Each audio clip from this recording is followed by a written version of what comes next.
Salam sejahtera para pendengar yang terkasih. Selamat bertemu kembali dengan Yayasan Pelayanan Media Antioquia yang didirikan oleh Pendeta Bigman Sirait untuk melayani Tuhan Kepala Gereja melalui media.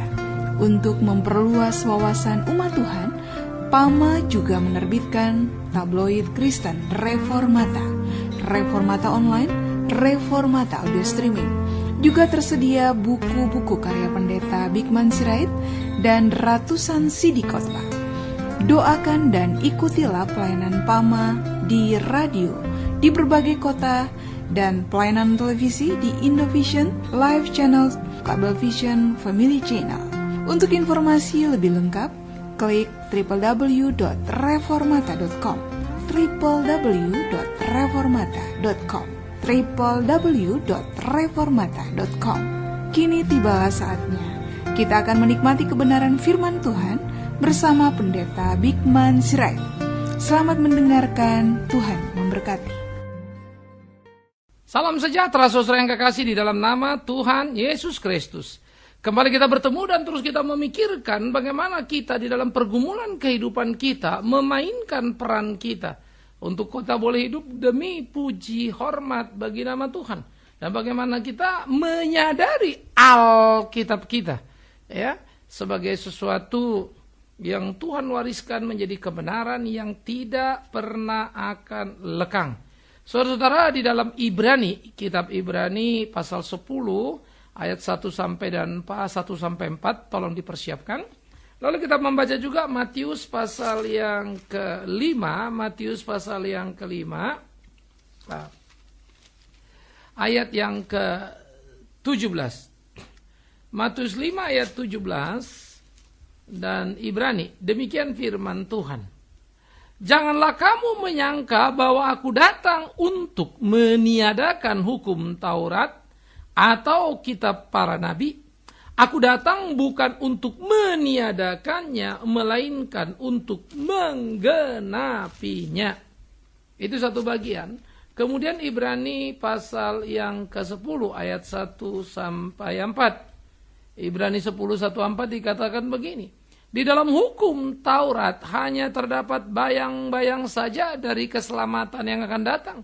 Dan bukan hakikat dari keselamatan itu sendiri. Karena itu, dengan korban yang sama yang setiap tahun terus-menerus dipersembahkan, hukum Taurat tidak mungkin menyempurnakan mereka yang datang mengambil bagian di dalamnya.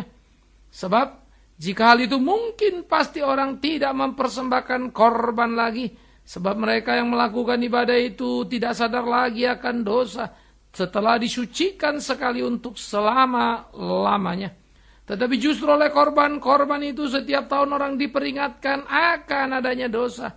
Sebab tidak mungkin darah lembu jantan atau darah domba jantan menghapuskan dosa. Saudara-saudara, dari Alkitab, bagaimana Alkitab itu dari Taurat hingga Injil. Untuk mengerti dan memahami bagian ini yang menjadi bagian penting kita. PL, PB, Taurat, Injil. Apakah Taurat tidak berlaku lagi? Ada banyak orang berkata hukum Taurat tidak berlaku lagi, kita tidak lagi hidup di dalam hukum Taurat. Memang ini statement antara benar dan salah.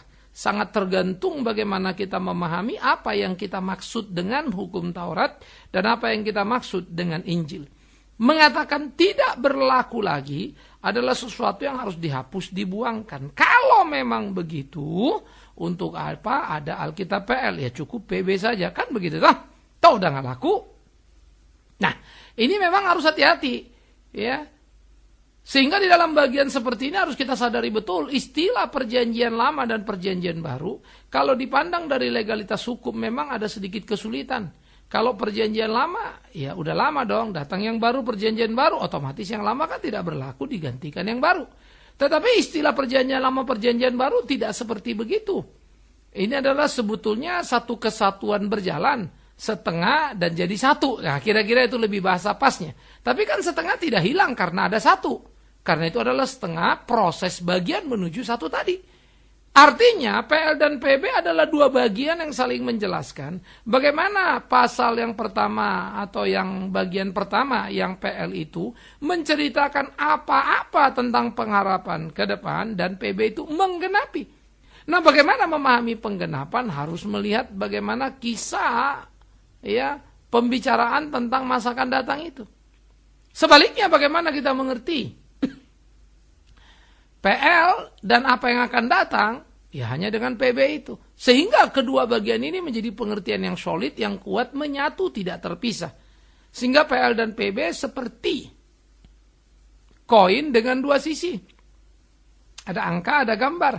Karena ada gambar, uang itu sah. Tetapi berapa harganya? Nggak tahu kalau nggak ada angkanya. Dengan ada angka kita tahu ada harganya berapa. Tapi tanpa gambar itu tidak sah, kan begitu. Sehingga bolak-balik di dalam bagian ini menjadi bagian penting untuk kita sadari, untuk kita pahami. Bagaimana seharusnya kita menyikapi dalam hidup keimanan kita untuk hidup sebagai orang percaya itu. Nah, inilah yang menjadi perlu saudara-saudaraku yang kekasih. Bagaimana seharusnya kita memainkan peran kita di dalam kehidupan kita.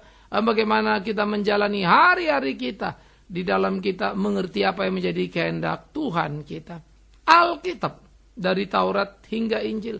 Maka apa yang ada di dalam perjanjian lama, di dalam Taurat, adalah merupakan gambaran yang akan datang, sesuatu yang akan dikerjakan. Ya. Nah, jadi kalau kita melihat itu bagaimana caranya? Mari kita pandang dengan cara mudah saja. Bagaimana di Alkitab perjanjian lama, yang namanya anak domba punya fungsi penting yang signifikan dalam hidup beragama. Karena anak domba darahnya dipotong membasuh korban dosa, kan gitu ya. Sehingga darah domba untuk menebus korban. Oke. Yang kedua, bagaimana kemudian darah domba ini menjadi satu bagian yang penting untuk memainkan peran dalam hidup keseharian dan bagaimana itu digarap dalam hari-hari kita. Sehingga dengan demikian sungguh-sungguh nama Tuhan yang dipermuliakan. Nah, jadi darah domba tadi itu, ya, itu menjadi simbol penebusan dosa, menjadi bagian yang tidak terabaikan dalam hidup keimanan, ya, di dalam PL. Jadi orang berdosa akan menumpahkan darah. Orang berdosa dalam penebusan dosa akan menumpahkan darah. Nah, pada waktu dia menumpahkan darah, bukankah itu sebuah kengerian yang terjadi? Jawabnya ya. Tetapi mengapa kengerian itu terjadi? Itu tidak bisa dihindarkan karena dosa manusia. Maka dosa-dosa manusia yang dibuat tadi menjadi bagian yang tidak terhindarkan itu ada dalam kehidupan. Dan terus-menerus terjadi sehingga tiap kali korban itu ditumpahkan darahnya, tiap kali lagi kita mengingat betapa berdosanya kita. Itu maksud Alkitab, saudara-saudaraku. Dengan demikian tahulah kita betapa berdosanya kita, betapa jahatnya kita, betapa banyaknya kesalahan yang kita lakukan. Dan kalau ini diteruskan, ini kita bicara darah domba, misalnya kita tumpahkan, konsekuensi ekonomi, tapi ingat dosa bukan urusan ekonomi, tetapi saya mau menunjukkan saja bagaimana konsekuensi berat. Andai kata tiap dosa harus menjadi korban, tiap korban begitu ya, maka satu hari kita berdosa berapa kali misalnya, lalu darah domba atau darah burung dara, tiap hari kita bikin bukan? Kita adalah manusia yang terus-menerus berdosa, maka bisa dibayangkan dalam satu tahun berapa banyak korban. Dan kalau itu seluruh manusia, maka ternak itu tidak sempat melahirkan dan tidak sempat lagi berkembang biak, sudah habis karena korban dosa. Dan kalau begitu populasi tidak pernah cukup lagi untuk menebus dosa. Karena produktivitas dosa kita lebih besar daripada produktivitas perkembangbiakan hewan yang dibutuhkan. Kan ngeri sekali bukan? Artinya tidak akan pernah ada darah domba yang cukup untuk menolong manusia berdosa. Artinya lagi, kalau dipandang dari sudut itu semua betapa berdosanya kita. Nah, kita tahu betapa berdosanya, tahu betapa parahnya dosa dengan matematika angka dulu. Oke? Nah, PL itu sebetulnya mengajarkan kita pada realita pergumulan kemanusiaan kita. Di dalam tataran keberagamaan kita, tahulah kita betapa mengerikannya sebetulnya akibat dosa yang ada. Mata ganti mata, gigi ganti gigi, ya nyawa ganti nyawa. Tidakkah itu menakutkan saudara-saudaraku? Tapi itulah kehidupan. Yang digambarkan PL, yang menggambarkan manusia yang jatuh ke dalam dosa dan harus hidup dengan segala konsekuensi akibat dosa-dosanya. Nah, sekarang saudara-saudaraku yang dikasihi oleh Tuhan Yesus Kristus, Hukum Taurat dengan contoh anak domba dan darah domba tadi mengajarkan kepada kita sebuah realita yang sangat menarik. Itu sebab kenapa di dalam perjanjian lama darah itu dilarang untuk dimakan. Karena darah adalah simbol dari jiwa, simbol dari penebusan dosa. Orang berdosa itu kan mati, dengan dia ditebus, dia dapat hidup. Tapi untuk dapat hidup harus ada yang mati. Yang mati apa? Ya dombanya. Sehingga darah itu tidak boleh dimakan. Karena dia menjadi simbol dari kehidupan, dia dianggap jiwa. Ya. Ini jadi perspektif teologisnya yang kental di sini. Ini bukan soal perspektif medis ini teologis. Sehingga pemahaman itu harus kita pahami dengan sungguh-sungguh. Sama seperti orang-orang Israel tidak boleh makan bagian paha misalnya. Ya, karena Yakub bergumul ada pahanya yang kemudian membuat dia jadi pincang sehingga bagian paha tidak boleh dimakan. Nah, itu kan teologis, bukan medis. Kalau sekarang kan kita mau makan paha ayam atau paha apapun makan aja kan. Padahal orang Israel dulu nggak makan dan terus tidak makan karena masih memegang itu. Nah, oleh karena itu, apa-apa yang ada di dalam hukum Taurat sebagai basis daripada sebuah prinsip harus dilihat. Mana yang kemudian muncul menjadi pemahaman teologis, mana yang historis kan begitu ya. Dan kemudian bagaimana yang dalam tataran ajaran agama, tafsir-tafsir para rabi misalnya. Nah, soal mencuci tangan, mencuci kaki, pentahiran ini dan itu, segala macam kan banyak tambahannya. Nah, dari sini, bagaimana kemudian kita melihat ketika Kristus datang, maka dia bilang apa? Aku bukan meniadakan, menghapus Taurat. Jadi jangan bilang apa Taurat tidak berlaku lah, Tuhan aja nggak ngomong begitu kok. Bagaimana ada orang Kristen berani ngomong Taurat tidak berlaku? Tetapi Yesus datang menggenapkan, artinya membuat genap apa yang dikatakan bagian dari Taurat. Sehingga menjadi genaplah Taurat itu. Loh, genapnya bagaimana sih? Nah, contoh, darah domba tadi. Ternyata anak domba yang dibutuhkan darahnya untuk korban penebusan dosa dan dilakukan berkali-kali sesuai dengan dosa yang dilakukan, sekarang tidak perlu lagi anak domba. Karena apa? Anak domba Allah sudah datang menggenapi simbol dari anak domba itu. Sehingga yang disebut korban penebusan dosa oleh anak domba tetap berlaku. Tapi bukan lagi domba embek. Kan begitu saudara-saudara. Tapi domba itu adalah Kristus itu. Prinsip itu berlaku, nggak bisa enggak. Tapi bukan darah domba lagi. Sehingga kalau darah domba berkali-kali terus-menerus, darah Kristus adalah darah yang suci satu kali untuk selama-lamanya. Tapi prinsip pengorbanan darah tetap berlaku, digenapi oleh Kristus itu. Nah, jadi dalam penggenapan terjadi itu, ya, maka Tuhan Yesus ketika mengatakan, maka apa yang masuk dalam mulut tidak menajiskan, apa yang keluar dari mulut menajiskan, caci maki dan semuanya, kan begitu kan? Maka tahulah kita, ketika penggenapan itu sudah terjadi, maka pemaknaan darah sebagai jiwa sehingga tidak boleh dimakan, nggak ada lagi, itu sudah digenapi. Bukan dibatalkan, lagi-lagi ingat, karena sudah digenapi di dalam Kristus. Sehingga simbol sudah bergerak menjadi aktual pada Kristus. Sehingga yang dulu simbol sehingga tidak boleh dimakan, sekarang sudah aktual. Tentu tidak terikat pada simbol itu lagi, kan begitu. Ya. Wujud nyatanya itu. Nah, oleh karena itu saudara-saudara, Kristus sudah mengenapi, Kristus sudah menebusnya. Itu menjadi kebenaran yang tidak terbantah, menjadi kebenaran yang harus dipegang oleh umat. Betapa amat sangat bersyukurnya kita, bagaimana Alkitab bergerak dari Taurat hingga Injil. Sehingga terang benderanglah bagi kita. Tadi seperti saya bilang ukuran tadi, bukan? Andai kata umpama apabila kita hidup dalam PL, lalu ditebus dosa dengan anak domba, bolak-balik sesuai dengan dosa kita. Berapa banyak anak dombanya? Berapa banyak korbannya? Berapa banyak yang matinya? Kan gak keburu untuk dirapi-rapiin, bukan? Tetapi Tuhan sudah menebus dosa kita. Puji Tuhan. Tuhan sudah menolong kita. Puji Tuhan. Maka Tuhan yang sudah menolong kita, Tuhan yang sudah memampukan kita, sekarang Tuhan membimbing kita supaya kita hidup sesuai dengan kehendak Tuhan. Supaya kita hidup dalam berkat-berkat Tuhan itu. Bersyukurlah kita. Sehingga tidak perlu lagi berulang kali. Satu kali untuk selama-lamanya oleh darah anak Allah. Nah, jadi ini menjadi menarik, itulah penggenapan itu. Oleh karena itu, disinilah perlunya kita berhati-hati memahami PL dan PB sebagai Alkitab kita. Tetapi kita tidak akan pernah tahu betapa mahalnya darah Yesus Kristus itu kalau kita tidak mengerti konsep yang ada di PL tadi. Berkali-kali, tiap kali berbuat dosa, tiap kali ada korban. Maka tidak akan pernah ada korban yang cukup karena sebelum nanti domba itu beranak pinak lagi, berkembang biak, sudah habis karena terpotong demi dosa kita yang perkembangannya lebih gila daripada perkembangan anak domba itu. Anak domba itu berapa bulan itu baru mengandung. Kita, dosa itu sudah memproduksi terus-menerus secara cepat dalam bilangan hari, jam, menit. Dan itulah kita. Oleh karena itu dengan hitungan matematika, saya sekali lagi aja hitung matematika tadi ya, betapa besarnya pengorbanan Kristus. Tetapi, hitungan itu ternyata tidak berhenti di situ. Karena apa? Upah dosa adalah maut. Kematian. Padahal Kristus mati di atas kayu salib menebus dosa kita. Memberi kehidupan. Nah itu tidak bisa diukur dengan matematika. Itu sudah melebihi dan itulah kasih karunia.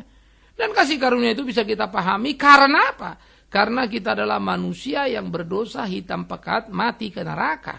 Tapi dikasih oleh Yesus Kristus, Tuhan Allah disucikannya.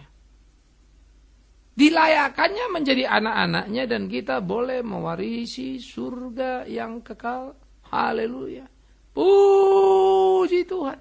Alangkah amat sangat indahnya, alangkah amat sangat besarnya kasih Tuhan kepada kita. Patutlah kita bersyukur karenanya.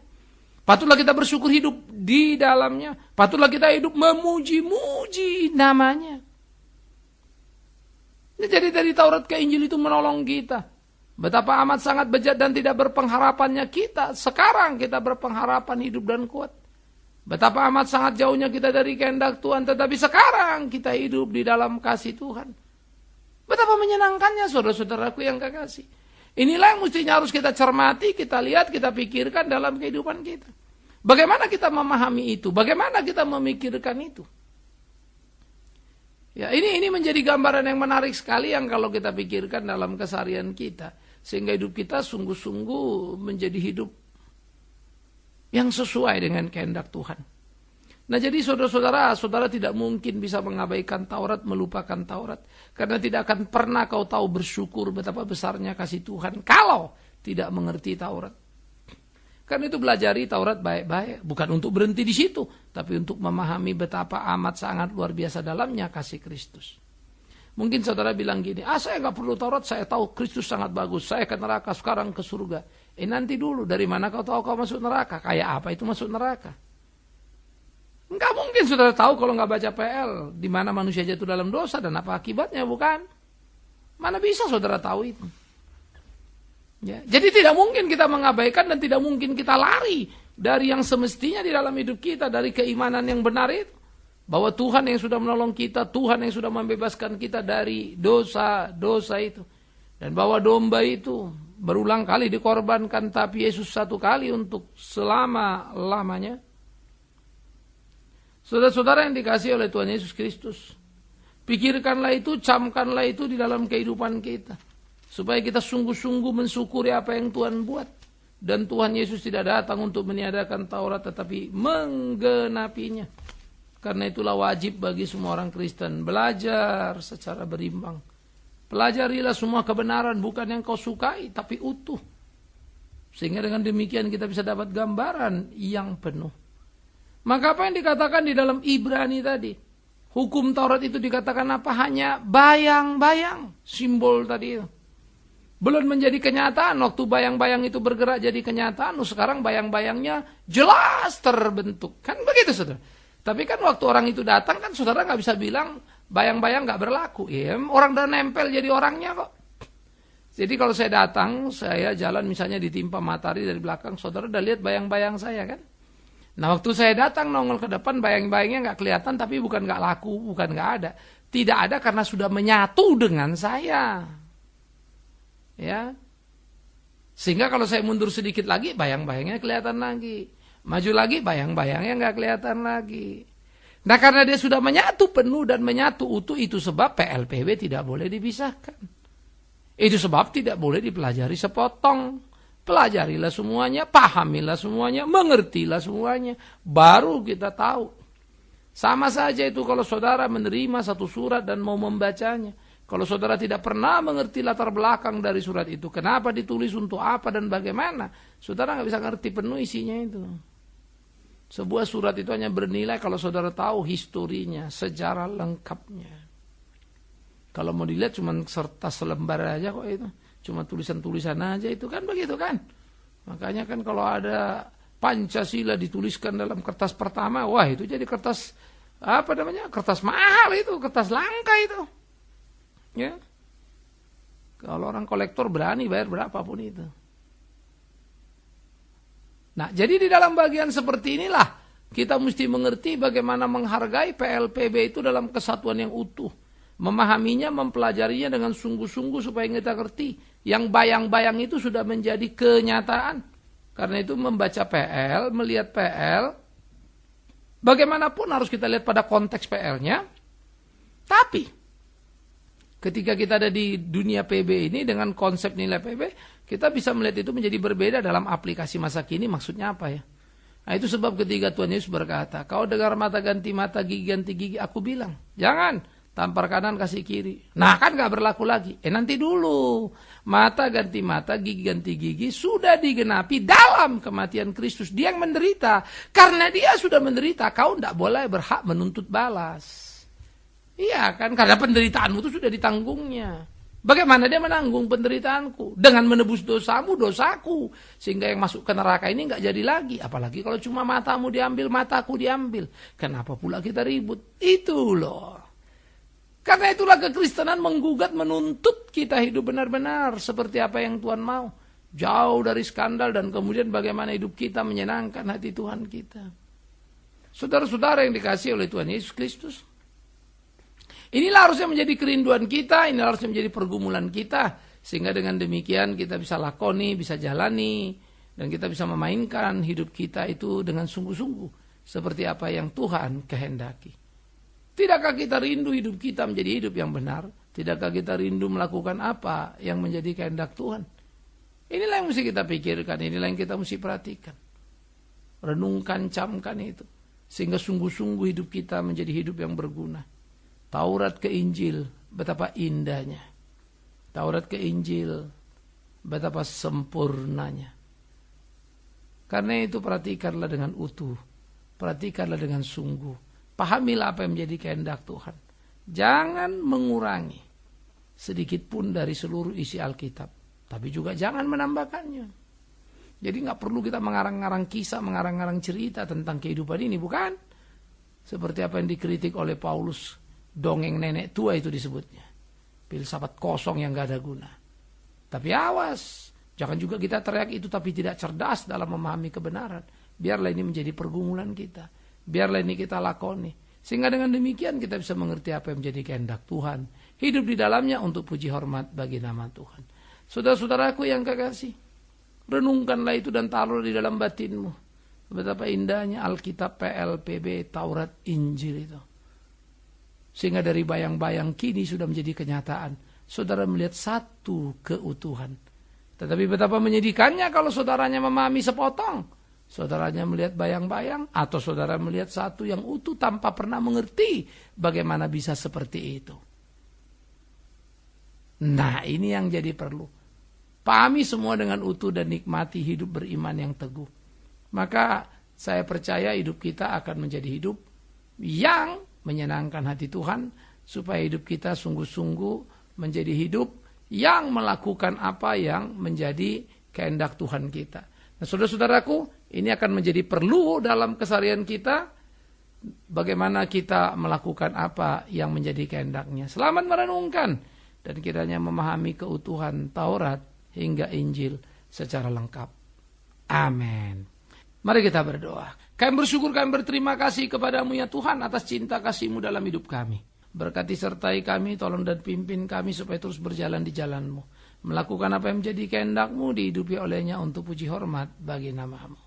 Bapa di dalam surga, kami juga mau berdoa supaya kebenaran yang utuh PLPB itu mampu kami pahami. Tolonglah. Kami serahkan hidup kami, perjalanan iman kami ke dalam tangan-Mu. Di dalam nama Tuhan Yesus Kristus kami bersyukur, kami berdoa. Amin. Kita telah mendengarkan firman Tuhan yang disampaikan oleh Pendeta Bikman Sirait. Bagi Anda yang merasa diberkati dan ingin menjadi mitra Pama dalam melayani melalui doa, daya dan dana, silakan menghubungi kami melalui telepon 021 392 4229, 021 392 4229, email di pama_yayasan@yahoo.com, pama_yayasan@yahoo.com. Sampai bertemu kembali di waktu dan gelombang yang sama. Tuhan memberkati.